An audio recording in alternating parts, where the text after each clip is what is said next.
मुझे खून दो, मैं तुम्हें आजादी दूंगा। इस नारे के जनक नेताजी सुभाष चंद्र बोस ने 4 जुलाई सन 1943 को आजाद हिंद फौज का नेतृत्व संभाला। क्या आप जानते हैं कि इस घटनाक्रम की पटकथा इसके कुछ साल पहले ही जबलपुर में लिख दी गई थी। दोस्तों, अतरंगी वाइजर के एक और सफरनामे में आपका स्वागत है।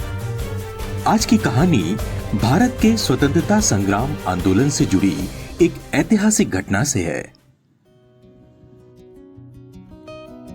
दोस्तों, जबलपुर शहर से तिलवारा घाट की ओर जाने पर दाहिनी तरफ एक छोटी सी पहाड़ी पर एक निर्माण को देखा जा सकता है।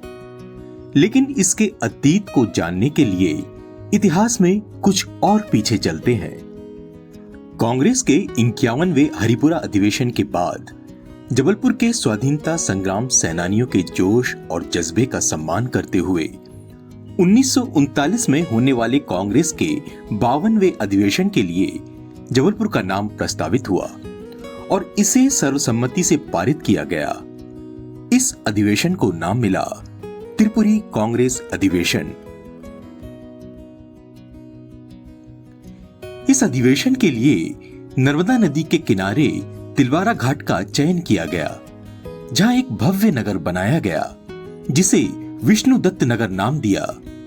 यहां पर निवास के साथ साथ सफाई, सुरक्षा, बिजली एवं जल आपूर्ति एवं तारघर, टेलीफोन और अस्पताल की सुविधाएं उपलब्ध थी। यह एक युगांतकारी और ऐतिहासिक अधिवेशन था, जहां कांग्रेस अध्यक्ष पद के चुनाव के लिए पट्टाभी सीतारमैया और नेताजी सुभाष चंद्र बोस के बीच मुकाबला हुआ, जिसमें युवाओं के लोकप्रिय सुभाष बाबू विजयी हुए। नेताजी की जीत से उनके समर्थकों का उत्साह चरम पर था। नेताजी उस दौरान तीव्र ज्वर से पीड़ित थे, लेकिन उनकी इस ऐतिहासिक जीत को उनके समर्थकों ने 5 मार्च 1939 को सुभाष बाबू के आदमकद चित्र को लेकर 52 हाथियों के एक विशाल जुलूस को कमानिया गेट से लेकर तिलवारा घाट तक ले जाया गया, जिसका रास्ते भर में भव्य स्वागत हुआ। इस तरह त्रिपुरी कांग्रेस के 52वें अधिवेशन के प्रतीक के रूप में मराठाकालीन कमानिया गेट का जीर्णोद्धार कर इसे नया स्वरूप दिया गया।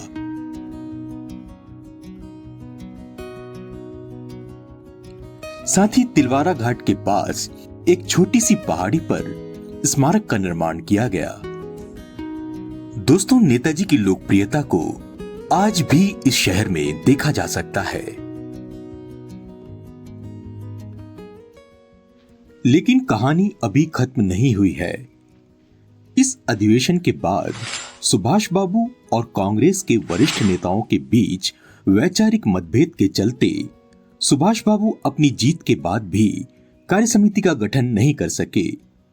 इसी के चलते आगे जाकर इन्होंने कांग्रेस पार्टी से त्यागपत्र देकर फॉरवर्ड ब्लॉक नाम से एक नई पार्टी का गठन किया और आगे जाकर आजाद हिंद फौज का नेतृत्व संभाला। दोस्तों, आज की कहानी यहीं तक। अगली बार एक नई रोचक जानकारी के साथ हम फिर मिलेंगे। तब तक के लिए जय हिंद।